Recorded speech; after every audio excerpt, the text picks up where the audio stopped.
Hi there, this is Alana Terry. You're listening to the Successful Writer Podcast. I hope that things are going so well for you and that you are feeling inspired and motivated in everything that you are working on this week.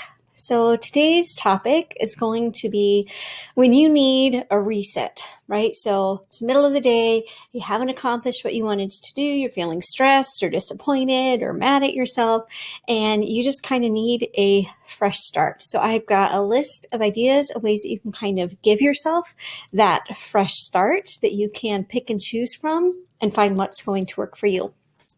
So one of my favorite resets for the day is the literal brain equivalent of shutting down your computer and turning it back on.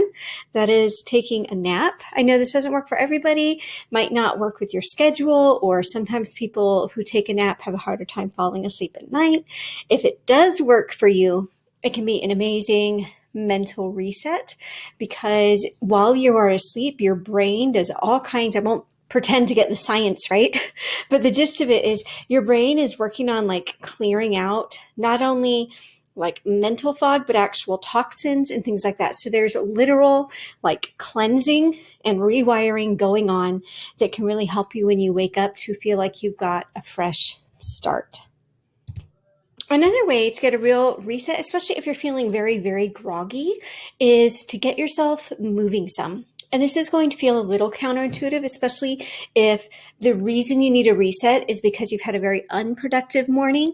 It can feel totally counterintuitive to take even more time off to do something like take a walk or do some stretching or get some exercise in. But anecdotally, as well as scientifically, it is a very, very effective way to give yourself a new burst of energy. It also has been shown, and this is what I love most about exercise, is it has been clinically proven to increase not only your productivity, but also your creativity.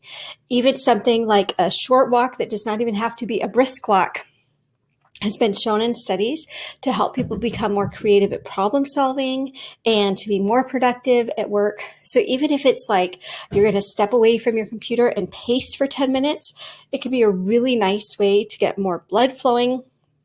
That's going to wake up your brain more, and it's going to help you have a better second half to your day and give you that reset you've been waiting for. So sleep or exercise can be really great if you're battling just kind of physical fatigue or things like that. Sometimes if it's more of a mood issue, one of the things that I love to do is to find ways to get laughing. I use this a lot with the family. So for those of you who have kids at home or who have raised children, you know, there are some days, especially where siblings are going to be like at each other's necks all day long. And it can be really, really frustrating, tiresome, exhausting. And one of the best ways that I've found when everybody is just getting on each other's nerves is to step back and do something funny or goofy. Our kind of go-to is just watching silly videos on YouTube. Sometimes they're like funny animal videos. Sometimes they're blooper reels from our favorite TV shows or our favorite movies. Just anything that's going to get you laughing a tiny bit.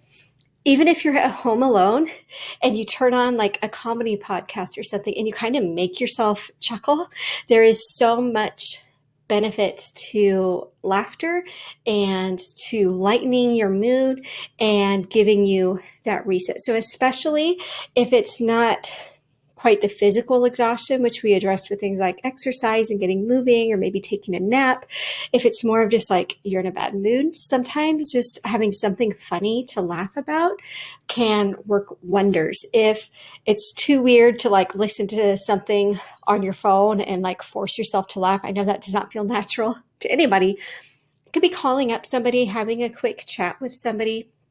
Think of that friend where like you laugh more with them than you do with anybody else, and see if they're free for a little bit of a chat. That can be a great way for a reset as well.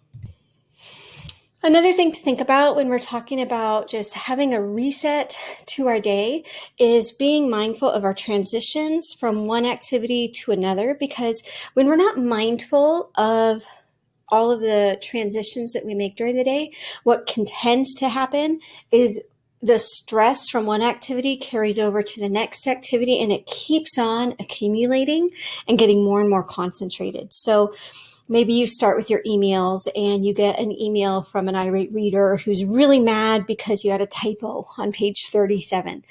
And yeah, it's annoying, it's frustrating, you deal with it, you move on. And then you dive right into your ads, and then you get upset because there's a billing issue and Amazon charged your credit card payment didn't go through because they thought it was fraud, and now all your ads are paused, but you can't manually put in your credit card number to get it to go through again. That's frustrating. You take care of that, you move on to the next thing. And if you do this like nonstop, what can happen is the stress or the frustration from each activity, it never has time to dissipate, and all it does is build. So that by the time you get to 2 or 3 in the afternoon, you don't have like one frustration that you're dealing with. You've got the one frustration you're dealing with and the 12 frustrations that like you hadn't dealt with earlier. And so a really good way to kind of work on this is to give yourself a tiny pause when you go from one event to the next event. So maybe you're switching from doing admin stuff to doing editing stuff.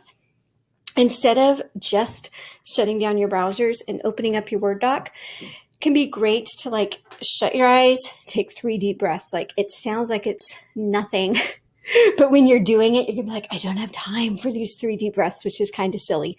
Maybe it means you take like a 5-minute walk. You go and get a big old glass of water, something that can serve as a literal as well as a symbolic reminder to you that you are switching from one activity to another.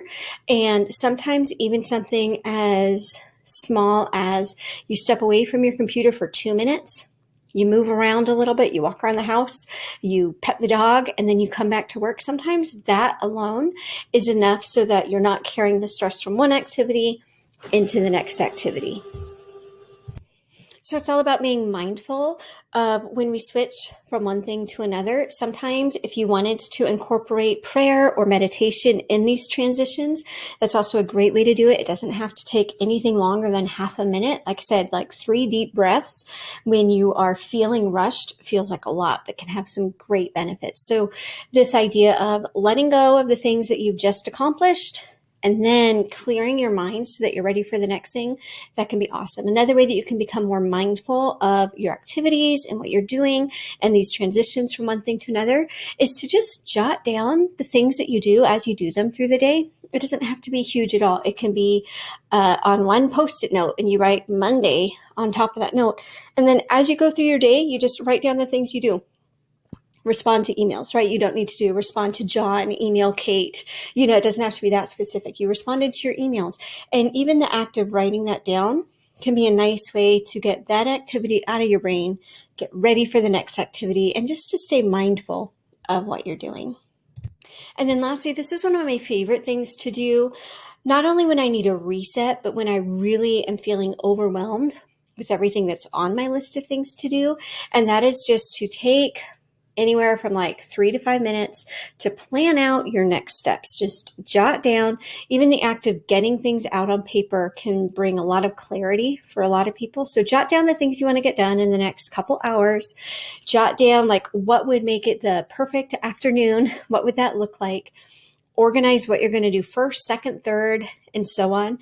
And 5 minutes or less, you can go into your next kind of period of work time with a plan, feeling mentally organized, not feeling scatterbrained, and ready to tackle the last part of your day. So I hope that this gave you some ideas. Obviously, you don't need to do every single one of these things every single time you're going from morning to afternoon or anything.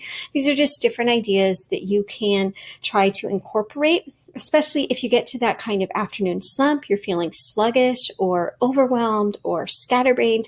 These are just some different ideas of ways to help you navigate through those times. So I hope that was helpful and that you are experiencing a very peaceful week, and we'll talk to you soon.